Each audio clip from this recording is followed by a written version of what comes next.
ओम शांति।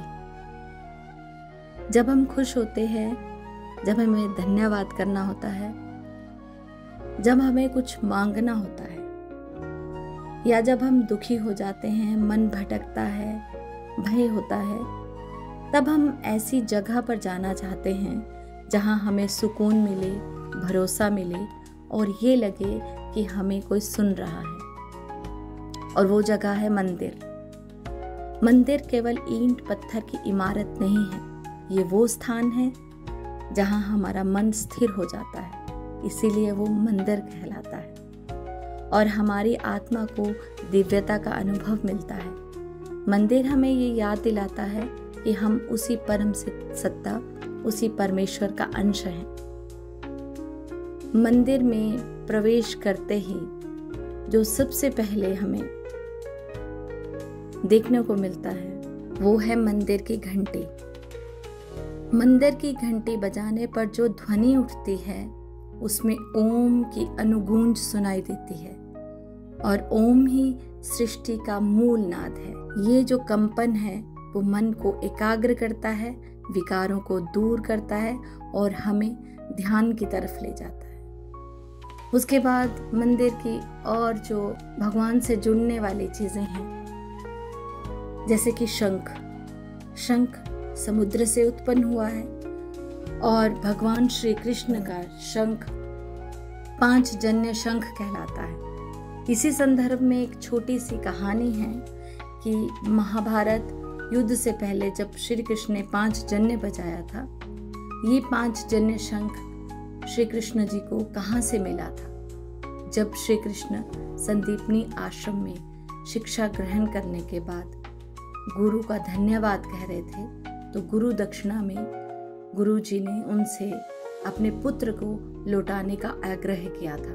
उनके पुत्र को समुद्र में 5 जन्य नामक असुर ने कैद रखा था। वो शंख रूप में रहता था। तो श्री कृष्ण ने युद्ध में विजय प्राप्त की, उनके पुत्र को लौटाया और वो शंख ग्रहण किया। तो युद्ध से पहले जब श्री कृष्ण ने 5 जन्य बजाया था तो उसकी गूंज जो है धर्म और विजय का उद्घोष बनी। शंखनाद केवल युद्ध या मृत्यु से जुड़ा नहीं है, इसमें भय की जरूरत नहीं है, बल्कि ये नए सफर की शुरुआत का संकेत है। मृत्यु के समय जब शंख बजाया जाता है तो ये आत्मा की अगली यात्रा का प्रतीक है और वैज्ञानिक सिद्धांत के मुताबिक ये वातावरण को भी पवित्र कर देता है। युद्ध से पहले जब शंख बजता है तो ये धर्म की रक्षा और अधर्म के नाश की घोषणा है। इसलिए शंख का नाद भय नहीं बल्कि पवित्रता, जागृति और धर्म की विजय का संकेत है। दीपक। जब मंदिर में हम जलता हुआ दीपक देखते हैं, दीपक का अर्थ है प्रकाश, ज्ञान और सत्य का प्रतीक। दीपक स्वयं जलकर अंधकार मिटाता है और दूसरों के जीवन में रोशनी भर देता है। ये हमें सिखाता है कि हमें भी अपने जीवन में दूसरों के लिए उजाला फैलाना चाहिए। मंदिर में जब पुजारी हमारे माथे पर तिलक लगाते हैं तो ये केवल परंपरा नहीं है। माथे के जो बीच का स्थान है वो आज्ञा चक्र है और हमारी चेतना और एकाग्रता का केंद्र भी है। वहाँ तिलक लगाने का अर्थ है कि आप अब ईश्वर की शरण में हैं और आपका मन अब दिव्य मार्ग पर केंद्रित है। ये हमारे भीतर, हमारे अंदर शक्ति, शांति और सुरक्षा प्रसाद केवल मिठाई नहीं है, ये प्रभु की कृपा का प्रतीक है। पहले भोग हम प्रभु को अर्पित करते हैं, फिर उनके आशीर्वाद के रूप में हम भक्तों तक वो पहुंचता है। प्रसाद बांटना हमें समानता, साझेदारी और प्रेम की राह दिखाता है। मंत्र, प्रार्थना और आरती। मंत्र एक ध्वनि ऊर्जा है। ओम या अन्य मंत्र जब उच्चारित होते हैं तो उनकी तरंगे मन और शरीर दोनों को शुद्ध कर देती हैं। प्रार्थना तो सीधा सीधा ईश्वर से संवाद है।